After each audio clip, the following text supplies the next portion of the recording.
Sahabat YKB yang dikasihi Tuhan, senang kembali menyapa saudara dalam acara Wasiat Kekal, berupa renungan firman Tuhan yang memandu kehidupan kita. Saya Pendeta Sabto Edi Raharjo dari Gereja Betel Indonesia Pejaten, anggota PGIW DKI Jakarta.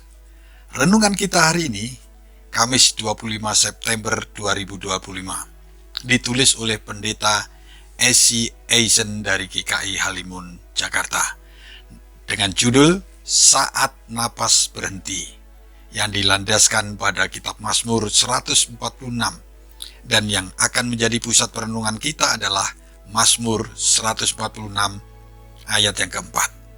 Sebelum kita merenungkan, marilah kita berdoa bersama-sama. Tuhan, terima kasih untuk ayat yang Kau berikan bagi kami semua hari ini, dan kiranya kami boleh dimengertikan tentang arti dan ketika kami merenungkan setiap firman-Mu Tuhan, sehingga itu semua mengingatkan dan berbuah dalam kehidupan kami, bukan hanya merenungkan mengingatkan, tapi juga mengajar kami dalam banyak hal kehidupan ini. Terima kasih Tuhan, di dalam nama Yesus kami siap diberkati dengan perkataan-perkataan firman-Mu Tuhan. Haleluya, amin. Sahabat, saya akan bacakan untuk kita Mazmur 146 ayat yang keempat. Dengarkanlah firman Tuhan. Apabila napasnya berhenti, ia kembali ke tanah. Pada hari itu juga lenyaplah segala rencananya. Sahabat, Michael adalah seorang pengusaha ternama yang membangun kerajaan bisnisnya dari nol. Ia bekerja keras mencapai puncak kesuksesan. Kekayaan, ketenaran, dan kekuasaan telah dicapainya. Namun Michael menyimpan kekhawatiran mendalam. Kesehatannya mulai menurun, usianya tak lagi muda, dan ia menyadari bahwa semua yang ia kumpulkan selama ini tidak dapat menjamin masa depannya. Bahkan, tidak dapat ia bawa mati. Siapakah yang akan meneruskan usahaku? Akankah kekayaanku menemaniku pada akhir hayatku? Gumamnya dalam hati. Kegelisahan Michael mencerminkan realitas hidup yang sering kita lupakan, yaitu kefanaan manusia. Seperti kata pemazmur, hidup di dunia ini memang sementara. Segala pencapaian, kekuasaan, dan harta benda yang kita kumpulkan akan sirna saat ajal menjemput. Seperti embun pagi yang cepat hilang diterpa sinar matahari, demikian pula kehidupan manusia di dunia.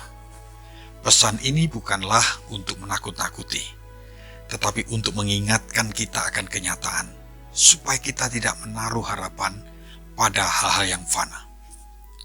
Sahabat, mengetahui kefanaan hidup mendorong kita untuk lebih bijaksana. Maka mari kita investasikan hidup dengan membangun hubungan yang akrab dengan Tuhan dan mengasihi sesama.